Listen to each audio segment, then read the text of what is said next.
good afternoon ma'am, good afternoon classmates. So we're the group 11 and for today we're going to report the Noli Tangere chapter 41 to 44. And by the way, I am Nico A. Peregrino and I am the first reporter for this group. So let's start. So later that night, Elias visited Ibarra and tells him that Maria Clara has become ill, though not seriously so.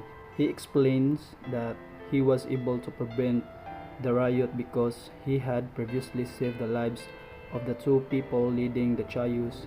They were indebted to him. Elias leaves and Ibarra goes outside and runs into a man named Lucas, who was the yellow man's brother and wants to know how much Ibarra will pay his brother's family. Annoyed, Ibarra responds rudely and walks away.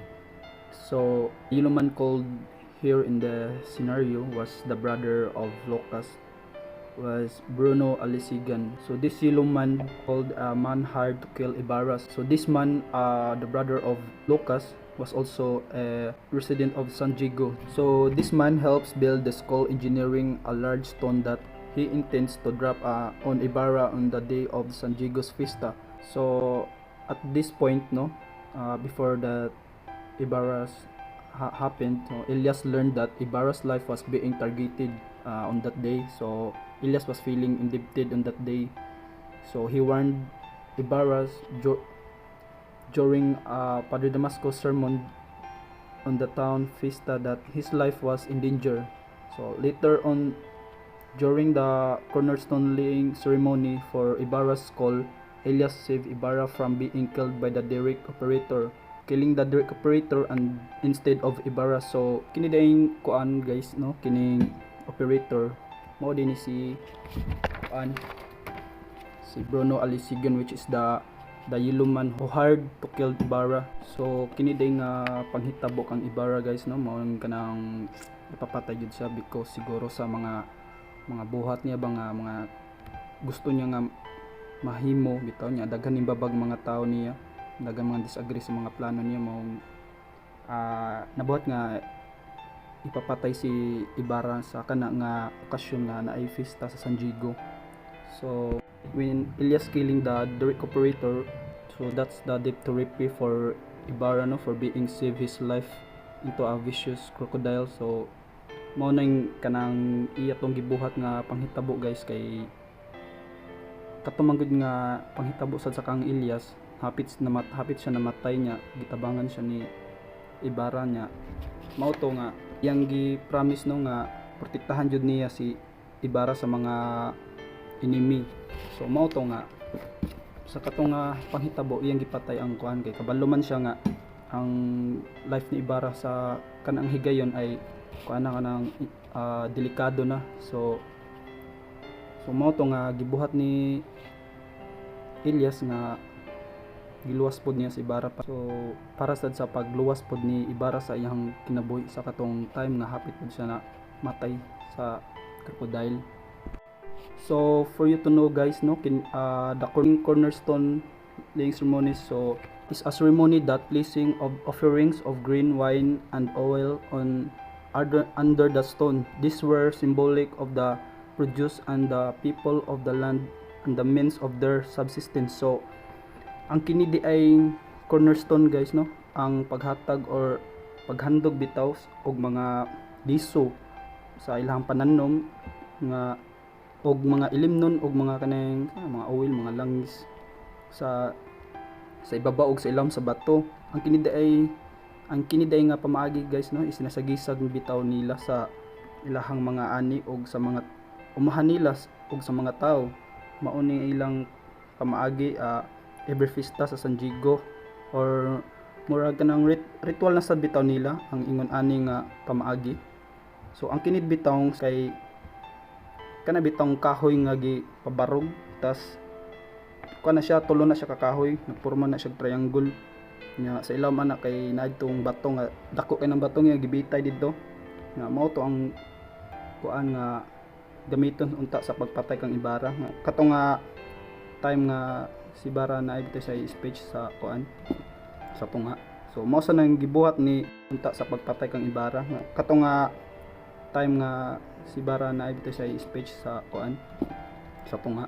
So mao sa nang gibuhat ni presidente sa US nga si George Washington sa panahon niya, mao ni ilang pamaagi sa ilahang paghandog bitaw ug mao ni ilang gitawag nga Masonic ritual. Good day, I am Kenneth Jake Punay, and I am the second reporter of the continuation of the reporting. The festival finally concludes. Dr. D. Espadanya and his wife, Doña Victorina, arrive at Captain Tiago's house, along with a cousin. Doña Victoria is Filipina and was loved by many men, including Captain Tiago, but was determined to marry a Spanish man. She finally married Dr. Espadanya past her prime, and he was poor until she convinced him to pretend to be a doctor. Accompanying that the Espadanyas is their nephew Linares, a Spanish man who asked for Father Damaso. Doña Victorina eagerly introduces himself to the sickly Maria Clara. Good day, ma'am. This is Cadet Permijo Jude H.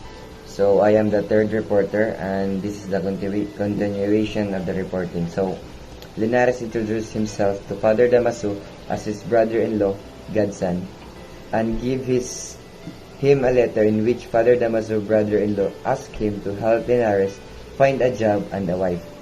Lucas arrives and approaches Father Salvi, explaining that he is the brother of the yellow man and recounting his interaction with Ibarra.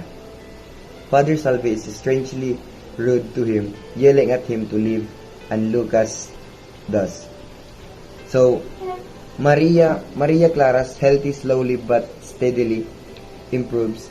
Father Salvi attributes her recovery to the power of confession, while Doña Victorina credits her husband's medicine, and Maria Clara's friends give her one more pill, which was sent by Ibarra, and Maria Clara mysteriously tell her friend Sinang to tell him to forget about before giving another confession. So Isabel reads the commandments to prepare for this confession, and Maria Clara cries in response, especially at the fifth commandment, honor thy father and thy mother. So, and for the analysis, Father Damasco takes Linares to meet with Captain Tiago not out of the kindness of his heart, but because he is desperate to provide an alternate husband for Maria Clara. Given both the recent disgraces Ibarra has suffered and his personal dislike of him, he shows himself to be a clever opportunist, manipulating others in order to achieve the outcome he desires. Father Salvi's staunch rejection of Lucas is strange, suggesting that perhaps he has an ulterior motive for not wanting to hear the man's story, or at least not wanting to hear in front of others. This incident further suggests that Father Salvi may have a role in the plot against Ibarra. So Maria Clara weeps at the fifth commandment in particular because she feels that she must marry Linares, who she does not love, and abandon Ibarra, who she does, in order to honor her father and the memory of her mother. So sa kinin nga scenario, dili daw ingon nga si Linares kanang tungod sa iyang kabuutan bitaw nga nana mao karapat dapat ikasal sa kang Maria Clara kay tungod nga na buutan siya na maayo siya nya.